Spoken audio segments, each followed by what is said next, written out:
If you're still trying to find winning dropshipping products but you're not sure where to look, then this video is for you. I'm going to show you 4 free ways to find winning dropshipping products. These are the exact same methods that I just used to take a brand new single product dropshipping store from zero to $42,000 in sales in just 89 days. The reason I'm able to bring a single product to market with an extremely high success rate is because of my product research method. I follow a process that I've created called the 4-step product validation method. Stick around because in this video I'm going to share with you my exact product research method, show you the 4 free ways that I find winning dropshipping products, and I'm even going to give you my personal list of 370 winning dropshipping products for 2025. So let's get into it. This video is going to be very different to all of the previous videos you've watched on finding winning dropshipping products. And I'm going to start by identifying the problem with these traditional product research methods that are currently being taught on YouTube. Most beginners are taught to look at what's trending on TikTok or Meta ad library. For those of you that don't know, TikTok and Meta both have an online ad library that you can visit and view ads that are currently running on their platform. You even have the ability to search for certain brands or competitor names and look at the exact ads that they're running right now. These tools are very useful to conduct competitor research, but they do have their flaws. And I would never use them solely to make a decision as to whether or not I would like to bring a product to market. And that is what I see as being one of the biggest problems. Most people's product research starts and ends with data that they've pulled from TikTok or Meta ad library, which means the leading indicators that most people are using to bring a product to market are how long has the ad been running and how many likes and comments does it have. The intention behind this is to leverage existing social proof, using that as validation for them to then bring a product to market. Essentially, they're just going to copy what's already working. This in itself can be quite a lengthy process. Scrolling through TikTok or Meta ad library simply looking for winning products. There are some paid tools that people use to make this process easier and quicker, such as Winning Hunter, Mania, and Kalo data, where they then have the ability to filter ads by the number of likes, comments, and how long they've been running. But the intention remains the same, right? You're simply trying to find ads that have been running for an extended period of time, such as 6 months, 12 months, or longer, that have a certain amount of likes and comments. And the goal of this exercise is to validate a product by how long one of your competitors' ads have been running, assuming that if a competitor has been running it for an extended period, then that ad must be making them money. But here's the truth. This approach fails more often than not, and here's 5 reasons why. First and foremost, you're chasing attention as opposed to buyer intent. Just because something's trending on social media, it doesn't mean that people are actively searching for or buying it. 2. Trends move fast. Today's hot topic or hot product could be dead next month, which means if you're trying to always chase trends, likely you're going to be chasing your tail, and you're going to have short-term businesses launching store after store, which is a trap that I see many dropshippers get caught up in. 3. Social proof does not mean sales proof, okay? Just because one of your competitors has been running an ad for 6 months or 12 months, it doesn't mean that if you were to run a similar ad for a similar product, that you would then generate that same amount of sales volume. That brand carries weight. If they've been running an ad successfully for 6 months or 12 months, that means they've at least got 6 months or 12 months worth of customer data, not only in the back end with regards to sales, but also within their metapixel. That means that their metapixel is seasoned, they've spent time building trust, and they've built brand presence within the market. Whereas you'll be coming into the market fresh with none of their back-end structure trying to replicate their results. 4. Content is king, and most dropshippers just steal it. If you're bringing a new product to market on Meta or TikTok, then you're going to need content and lots of it. Images and videos, which you can either attempt to create yourself, which most beginners struggle with, or you can do what most unethical dropshippers do and just steal someone else's ads and hope that you don't get a DMCA or lawsuit claim. Which brings me on to point number 5. If you're solely using Meta and TikTok ad libraries to influence your decision making and find winning dropshipping products, then you're skipping the real validation step. People go to social media to be entertained. Where do they go when they want to buy something? They go to Google. Google very kindly gives us 4 free ways and free tools that you can use to actually validate and verify whether or not a product is a winning product that should be brought to market. Now, before I share with you my 4-step product validation method, which is the exact process that I use to find winning products and bring them to market with an extremely high success rate, I want to ask you one question. Do you want to build a brand and become an authority within a niche? Or do you want to be like every other dropshipper, chasing trends and going from store to store to to store. I personally prefer to build a brand, and it's much easier than you might think. I simply sell products to people that are actively looking for them on Google. Let me show you how it's done so you can copy me. Before I share with you my process for finding winning products, I want to make sure we're on the same page as to what a winning product actually is. For me, a true winner must pass my 4-step product validation method, which consists of 4 key pillars. First and foremost is the demand test, okay?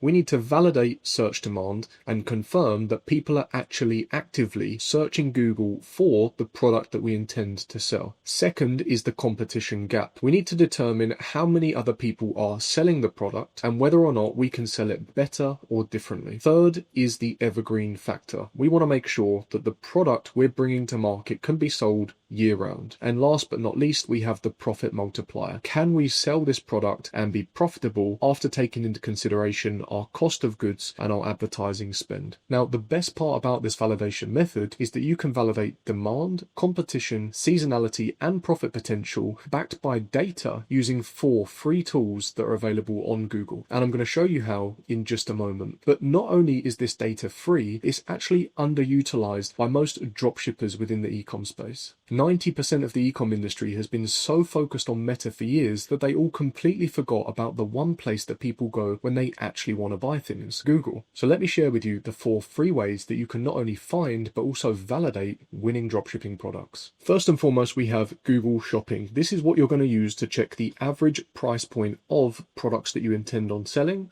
and you can also see which other brands or retailers are selling the products on the Google Shopping network. Let me start by explaining what each of these tools are and how we're going to use them, and then I'll show you an actual example. So first and foremost, we have Google Shopping. We're going to use this to check the average price point of products that are listed by other brands and retailers. It'll also show us who else is selling the products that we intend on bringing to market. Next up, we have Google Lens, which is going to allow us to do an image search. The results of that image search are then going to show us direct competitors who are also selling the product which we intend on bringing to market. Next up, we have Google Trends. So this is what we're going to use to determine trending data over the past 5 years to identify seasonal dips and confirm whether or not the product is evergreen. Then we have Google Keyword Planner, which is going to tell us exactly how many people every single month are searching for the product that we intend on bringing to market. To use Google Keyword Planner, you need to have a Google advertising account. If you don't have one yet, then what you can use instead is a free Chrome extension called Keyword Surfer, which is what I will use in the example in just a moment. Maybe you've heard of some of these tools, and if you haven't, great, because neither have 90% of the other people in ecom. So now let me show you how to use all of these tools to your advantage. First and foremost, we're going to take to Google and we're going to start by searching for a niche. So a niche is a category or subcategory of products. For example, we could look into outdoor camping gear. Now, this information that you're seeing here is data provided by Keyword Surfer, which is the Google Chrome extension that I told you about. What it's showing me is how many people every single month in the United States are searching for this exact term on Google. It's also providing me with an estimated cost per click, which is what you could expect to pay on Google should you target that particular keyword. If you need to change your location, simply scroll down. You have the location here and you can set it to whatever country that you intend on advertising in. It's also going to give us some other suggestions as to keyword volume for specific products. Now, what we're looking for in terms of volume is really going to depend on the country which you intend on advertising in. Naturally, the United States is going to have the most volume, not always, but more often than not, because it is one of the bigger countries. They have a population of around 320 million. If you were intent on advertising in, say, the UK or Germany, 2 countries with strong GDP and good purchasing power, their population is around about 60 to 70 million per country. So naturally, you should expect around about 25% as much volume as you would otherwise see in the United States. So we need to take this into consideration when you're validating search demand behind a particular product. I would say in the United States, anything above 10,000 searches is a good indicator of demand, whereas in the UK or Germany, I would say anything over 2,500 monthly searches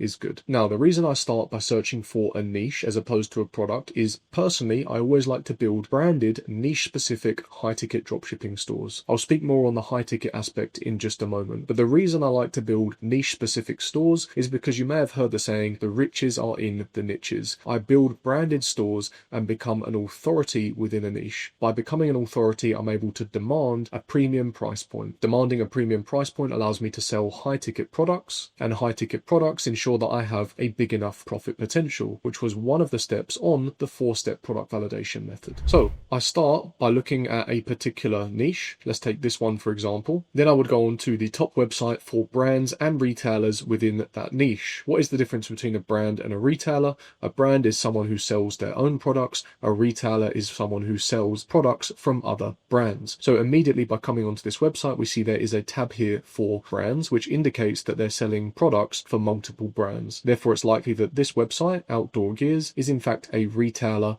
of many brands, which we can see by visiting their brand tab. Now, what I like to do to get product ideas is find their best-selling products. So if we go to home, and let's start by just taking a look at their homepage. They've got a category here for hot deals. Maybe they have something for bestsellers as well. They've got new arrivals, grills, camping kit. Okay, so they're telling us their most selling categories, but I don't see a specific bestseller section. But they are telling us their best-selling brands and also best-selling product categories. In this instance, because I can't see a specific section dedicated to bestsellers, we'll just go buy some products that are on the homepage instead. So if we scroll back up, we've got some grills on here. We've also got some new arrivals. So let's take a look at some of these. Now, essentially, what I'm looking for are products that have a price point of at least $100. You'll have to excuse me because the currency is currently in dirham because I'm based in Dubai, United Arab Emirates, and this is the local currency. But to convert dirham to dollars, you simply divide by 4. So here we have a very expensive pair of binoculars, around about $4,000. I assume it's because they're Swarovski. So let's have a look and see what else we can find. Portable power station, around about $250. And this is a product that I'm now going to look into. So what I'll do is now return to Google and type in portable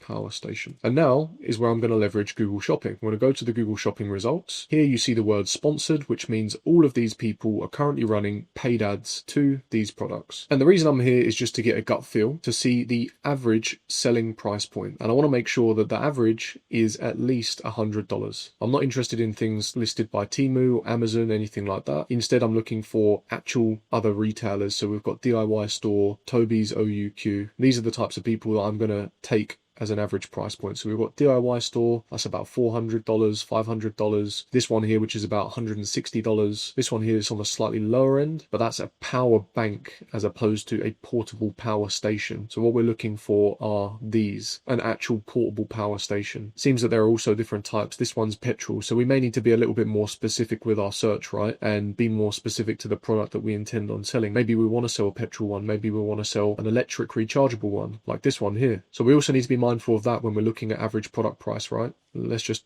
refine this further. Petrol portable power station. Okay, now we can see the average price point is most definitely above $100. We've got this one here is about $500, $150, $500, although that's the same as this one. This one coming up even higher, I guess around about $700, but I've seen enough to validate that this particular product sells for above $100. The reason that's important is because, as I mentioned, we want to build a branded niche-specific high-ticket dropshipping store, because if a product is above $100 in price, typically there will be enough profit margin after deducting the cost of goods and the advertising spend to maintain a big enough profit margin. Of course, you won't know the exact product price until you get in touch with a private agent who will then tell you the product cost and the shipping cost. But what you can do, as a rule of thumb, is get the average price from Google Shopping results, times it by 0.25, which will give you 25% of the sale price on Google Shopping. It's normally fairly safe to assume that your product cost and your shipping cost will be around about 25% of the sale price, which would give you a 75% profit margin. Like I say, you won't truly know the product and shipping cost until you reach out to a private agent, but if you take the sale price from Google Shopping, times it by 0.25, it will give you your target price that you're aiming for. You've also been able to determine your sale price by calculating the average of all of the other sellers on the Google Shopping results. You ideally want to come into the market with a new product around about the same price as everyone else. Now we want to see how much search demand there is for this particular term. And as you can see, there are over 60,000 searches every single month in the United States for portable power station, which is well above the 10,000 monthly searches that I recommended for the United States. So now we've validated that the average price point is above $100, therefore we can assume that there's enough profit margin to facilitate our cost of goods and our advertising spend. We've also identified that the monthly search volume is well above 10,000 searches in the United States, so therefore there is demand and there are people looking for the product that we intend on selling. One thing I forgot to do though is to have a look at the competition. So let's take back to Google Shopping. Now, obviously, as I mentioned earlier, if I was actually intent on selling this product in the United States, I would use a VPN and search for data in the United States in terms of the Google Shopping results. But for the purpose of this example, we can just pretend that these results are, of course, coming from the United States and are showing in US dollars. So when identifying the competition gap, we're going to want to look into who is selling products on the Google Shopping results, whether they are brands or retailers, and whether or not there is a gap in the market. We're also going to want to make sure there's not brand loyalty towards a specific brand. Of course, DeWalt is one that we're seeing pop up often here. However, there are also other products being listed here from other brands that appear to be holding their own in the Google Shopping results. So now you're going to want to look into a few of these brands, understand a bit more about them, whether the people selling these products are retailers or the brands direct. Have a look at what some of their USPs, which are their unique selling propositions. How do they stand out and differentiate themselves from one another? You're going to then review all of this information, determine whether or not there is a gap within this market that you can fill so that you can start to tap into some of that monthly search demand of 60,000 people. Let's now go to Google Trends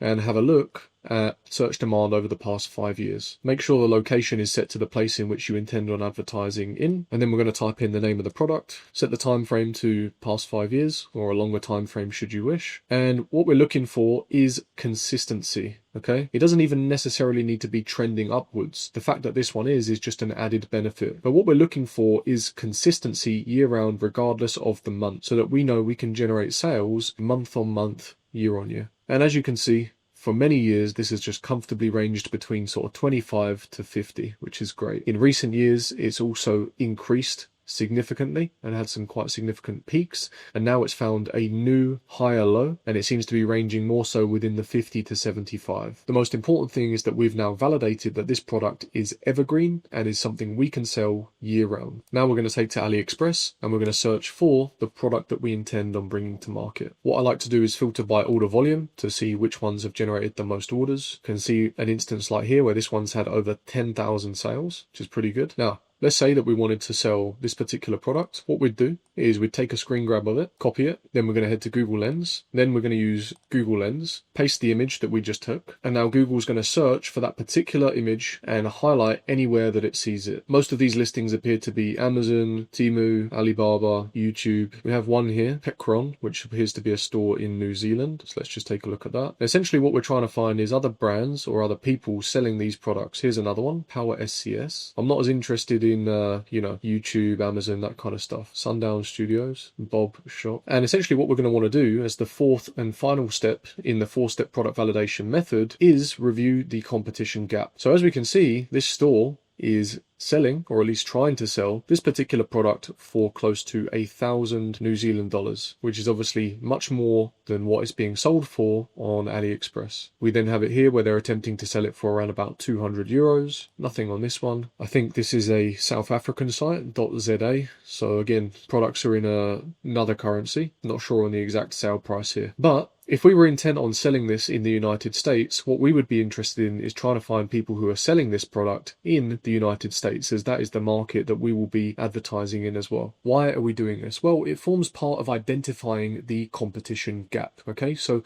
seeing other brands that are being sold within the market is one thing. The next thing is to determine whether or not the exact product that you intend on bringing to market, assuming that you were to take the most popular one from AliExpress, then we want to see if there are any other people currently in the market that we intend on advertising in also selling the same product, because these will be our direct competitors. Other brands will be our indirect competitors, because whilst they're still selling portable power stations, it's a slightly different product and a different SKU that's been branded by them. However, if we were to sell the product directly from AliExpress and there was someone else on the Google Shopping listings selling the exact same product, then shoppers are going to see our product versus their product, and they're probably just going to go with whatever one is cheapest, and therefore it ends up just being a pricing war. So where possible, you want to avoid selling products that are already being sold in a particular market that you intend spend on advertising in. It's not always possible, which is why you want to identify level of competition, both direct and indirect. Now, hopefully you're starting to see how I'm able to bring products to market with an extremely high success rate. It's very simple. Just find products that have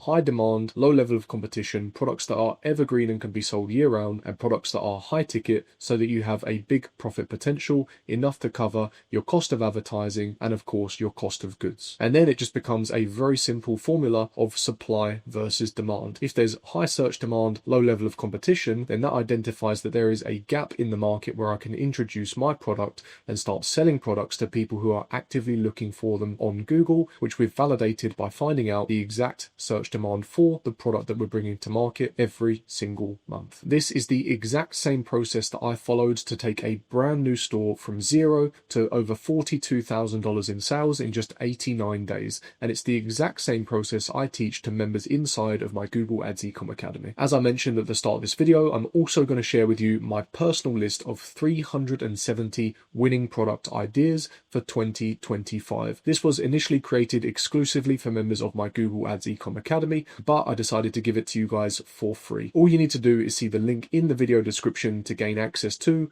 my list of 370 winning product ideas. Now, speaking of the Google Ads Ecom Academy, that is my mentorship program that is designed to take complete beginners from zero to over $10,000 in sales in 90 days or less. It is a complete A to Z that includes absolutely everything from product research to building your store, launching the ads. There is no stone left unturned. It is designed for people just like you who want to work with me on a one-to-one basis to have guidance and accountability and to accelerate their path to success. You'll gain access to the exact systems that I and all of my students before you have used to build a branded, niche-specific high-ticket dropshipping store and go from zero to $10,000 in sales in 90 days or less. To date, the Google Ads Ecom Academy has received 22 5-star Trustpilot reviews. There's not one person so far who has rated their experience anything less than 5-star inside of the Academy. And I can tell you a bit about each of these students individually because I've worked with every single one of them on a one-to-one basis. So first and foremost, we have Fab. Just 4 months ago, he was a video editor and online coach who was working tirelessly month to month to earn around about 2,000 euros. I recently met with him in Bali. We filmed a podcast together, and in the month of June 2025, he generated over 70,000 euros with his branded niche-specific high-ticket dropshipping store. As I mentioned, just 4 months prior to that, he had no e-commerce experience, and he was working as a video editor and an online coach. Next up, we have Oliver, who joined the Academy having already had a profitable Meta store, doing around about 170k per month. Within 3 months of working together, we added on Google as an additional channel and helped him scale to over £350,000 in monthly recurring revenue, and we did that in as little as 3 months. Next up, we have Kyle, who prior to joining the Academy had 2 failed dropshipping stores. His words, not mine. He's from the US. He was selling in fashion and home decor. Neither of his stores were profitable. In fact, they were running at a negative return on investment. Within just 1 month of joining the Academy, I helped him generate his first $1,000 day. Next up, we have Sasha, who went from zero to 513,429 euros in just 4 months. That's over €500,000 with a brand new branded niche-specific high-ticket dropshipping store. As I mentioned, I can tell you a bit about each of these. The list really does go on. So if you're interested in being part of this community, being surrounded by like-minded people who are also seeking to achieve time freedom, location freedom, financial freedom,